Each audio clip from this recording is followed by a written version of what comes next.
ఏం చేస్తున్నారు అక్క? ఏమైనా కొత్తగా డిజైన్ చేస్తున్నారా? ఇట్ సైడ్ పెట్టేసాను. కొత్తగా డిజైన్ అంటే ఇప్పుడు ఫుల్ ట్రెండ్లో నడుస్తుంది ఏంటి, అవుట్ఫిట్ ఫ్రమ్ స్క్రాచ్. సో అది యాక్చువల్లీ ఇప్పుడు ట్రెండ్ అనే కాదు, ఎప్పటి నుంచో మనకు అలవాటు కదా. మన మమ్మీ వాళ్ళ శారీస్ తీసుకొని లాంగ్ ఫ్రాక్ స్టిచ్ చేయించడము, గద్వాల్ బార్డర్ ఉన్న శారీస్ని ఫ్రాక్ స్టిచ్ చేయించడము, ఇది యాక్చువల్లీ ఎప్పటి నుంచో చేస్తున్నాం. బట్ ఇప్పుడు ఫుల్ ట్రెండ్లో నడుస్తుంది కదా. సో నేను కూడా అట్లనే ఓకే, ఇది యాక్చువల్లీ నాదే ప్రీవియస్ ఎప్పుడు మా మ్యారేజ్ టైంలో తీసుకున్న శారీ అనమాట. ఇది చాలా బ్లాక్ అంటే చాలా ఫేవరెట్. అండ్ ఈ శారీని ఒక నియర్లీ 3 to 4 టైమ్సే కట్టుకున్నాను. ఇది చూస్తుంటే అరే దీని నుంచి ఏదైనా చేద్దాం కదా, ఇట్లానే ఉంది అన్న దాంట్లో. సో ఇది లంగావోని టైప్, ఆల్రెడీ మనకి టాప్ అయిపోయింది. లంగావోని ప్యాటర్న్లో ఉంటుంది అనమాట ఈ శారీ.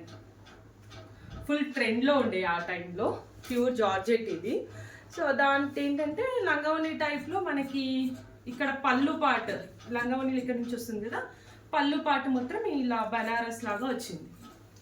సో దీని నుంచి టాప్ చేయించా. నెక్స్ట్ ఇప్పుడు బ్లాక్ ప్లెయిన్ ఫ్యాబ్రిక్ ఉంది కదా, ఇదంతా ఫుల్ చెమ్కీ వర్క్ వచ్చింది. సో ఈ చెమ్కీ వర్క్ వద్దు అని చెప్పేసి ఈ పార్ట్ అన్నది దించాము. దీంట్లో ఇప్పుడు మనకి షరారా స్కర్ట్ టైప్ ప్యాంటు చేస్తున్నారు మాస్టర్ స్టిచ్చింగ్. కటింగ్ అదే అవుతుంది. క్రేప్ లైనింగ్ తీసుకున్నాము జార్జెట్కి. ఈ ఉన్న ఫ్యాబ్రిక్లో అడ్జస్ట్ చేసి ఎలా కుట్టాలా అని చెప్పేసి అప్పటి నుంచి మా మాస్టర్ గారు తంటాలు పడుతున్నారు. అంటే నిజానికి ఇది ఫ్యాబ్రిక్ కూడా చాలా తక్కువ ఉండే, ఎందుకంటే ఆల్రెడీ టాప్ అయిపోయింది. ఫ్రంట్ పార్ట్ మనం ఇంత తీసేసాము, నియర్లీ 2 meters వరకు. సో ఉన్న ఫ్యాబ్రిక్లోనే ఆయన మనకి బాటమ్ ప్రిపేర్ చేస్తారు. ఇదంతా అయినాక ఒకసారి మనం కంప్లీట్ అవుట్ఫిట్ వెళ్తాం.